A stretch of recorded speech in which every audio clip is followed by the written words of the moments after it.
ಇವತ್ತಿನ ಪತ್ರಿಕಾಗೋಷ್ಠಿಯ ಉದ್ದೇಶ ಏನಪ್ಪ ಅಂತ ಹೇಳಿದರೆ, ಇದೇ ತಿಂಗಳು 8ನೇ ತಾರೀಕು ಬೆಳಗ್ಗೆ 11 ಗಂಟೆಗೆ ಜನಾಕ್ರೋಶ ಯಾತ್ರೆಯನ್ನು ನಮ್ಮ ಭಾರತೀಯ ಜನತಾ ಪಕ್ಷ ರಾಜ್ಯ ಘಟಕ ಇಡೀ ರಾಜ್ಯದಾದ್ಯಂತ ಪ್ರವಾಸ ಮಾಡಿ ಕಾಂಗ್ರೆಸ್ ಸರ್ಕಾರದ ವಿರುದ್ಧ ಒಂದು ಹೋರಾಟವನ್ನು ಇಡೀ ಜಿಲ್ಲೆಯಲ್ಲಿ ಹಮ್ಮಿಕೊಂಡಿದೆ.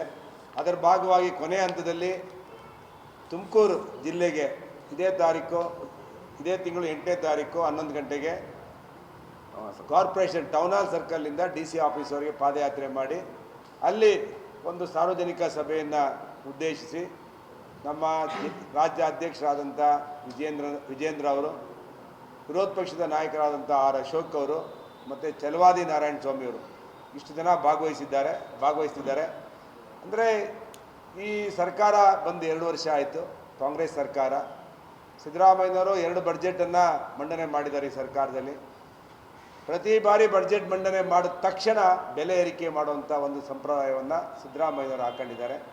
ಪೆಟ್ರೋಲ್ ಇರ್ಬೋದು, ಡೀಸೆಲ್ ಇರ್ಬೋದು, ವಿದ್ಯುತ್ ಇರ್ಬೋದು, ಹಾಲಿನ ದರ ಇರ್ಬೋದು, ಸಬ್ ರಿಜಿಸ್ಟ್ರಾರ್ ಆಫೀಸಲ್ಲಿ ರಿಜಿಸ್ಟ್ರೇಷನ್ ದರ ಇರ್ಬೋದು, ಮದ್ಯದ ದರ ಇರ್ಬೋದು, ಎಲ್ಲ ದರವನ್ನು ಪ್ರತಿ ವರ್ಷವೂ ಕೂಡ ಏರಿಕೆ ಮಾಡ್ಕೊಂಡ್ಬಂದು ಜನಸಾಮಾನ್ಯರಿಗೆ ತುಂಬ ಕಷ್ಟದ ಪರಿಸ್ಥಿತಿಗೆ ಇವತ್ತು ದೂಡಿದ್ದಾರೆ.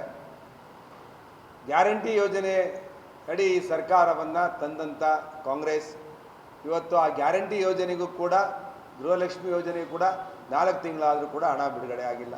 ಈ ಸರ್ಕಾರ ದಿವಾಳಿ ಆಗಿದೆ. ಜನರಿಗೆ ಒಂದು ರಸ್ತೆ ಆಗ್ತಿಲ್ಲ, ಒಂದು ಕುಡಿಯೋ ನೀರಿಲ್ಲ, ಒಂದು ನೀರಾವರಿ ಯೋಜನೆಗಳನ್ನು ಅನುಷ್ಠಾನ ಮಾಡಿಲ್ಲ, ಒಂದು ಇಡೀ ಮಣ್ಣು ಹಾಕೋಕ್ಕೂ ಕೂಡ ಯಾವ್ದಾದ್ರು ಗುಂಡಿ ಬಿದ್ದಿರೋದಕ್ಕೆ ಒಂದು ಇಡೀ ಮಣ್ಣು ಹಾಕೋದಕ್ಕೂ ಈ ಸರ್ಕಾರದಲ್ಲಿ ಕಾಸಿಲ್ಲ. ಬರೀ ಈ ಸರ್ಕಾರ ತುಷ್ಟೀಕರಣ ರಾಜಕಾರಣವನ್ನು ಮಾಡ್ತಿದೆ. ಅಲ್ಪಸಂಖ್ಯಾತರನ್ನು ಓಲೈಸುವಂಥ ರಾಜಕಾರಣವನ್ನು ಮಾಡ್ಕೊಂಡು 2 ವರ್ಷ ಸಿದ್ದರಾಮಯ್ಯವರು ಕಾಲಹರಣ ಮಾಡಿದ್ದಾರೆ. ಕರ್ನಾಟಕ ಇವತ್ತು ದಿವಾಳಿ ಅಂಚಿಗೆ ತಗೊಂಡೋಗಿ ಸಿದ್ದರಾಮಯ್ಯನವರು ನಿಲ್ಲಿಸಿದ್ದಾರೆ.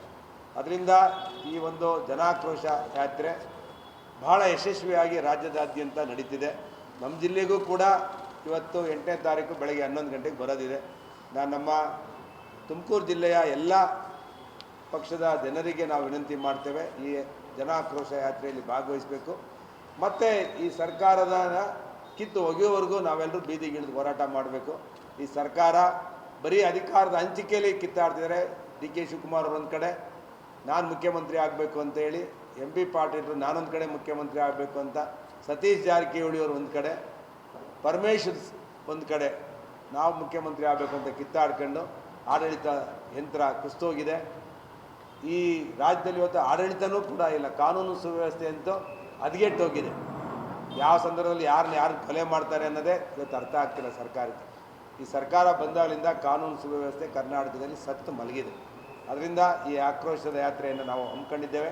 ಅದರಿಂದ ನಾನು ಮಾಧ್ಯಮದ ಮುಖಾಂತರ ಎಲ್ಲ ನಮ್ಮ ಕಾರ್ಯಕರ್ತರಿಗೆ ವಿನಂತಿ ಮಾಡ್ತೇವೆ, ಎಲ್ಲರೂ ಕೂಡ ಆ ಕಾರ್ಯಕ್ರಮದಲ್ಲಿ ಭಾಗವಹಿಸಬೇಕು, ಕಾರ್ಯಕ್ರಮವನ್ನು ಯಶಸ್ವಿ ಮಾಡಬೇಕು ಅಂತೇಳಿ ಪತ್ರಿಕಾಗೋಷ್ಠಿಯ ಮುಖಾಂತರ ನಮ್ಮ ಸಾರ್ವಜನಿಕರಿಗೆ ನಾನು ವಿನಂತಿ ಮಾಡ್ತೇವೆ.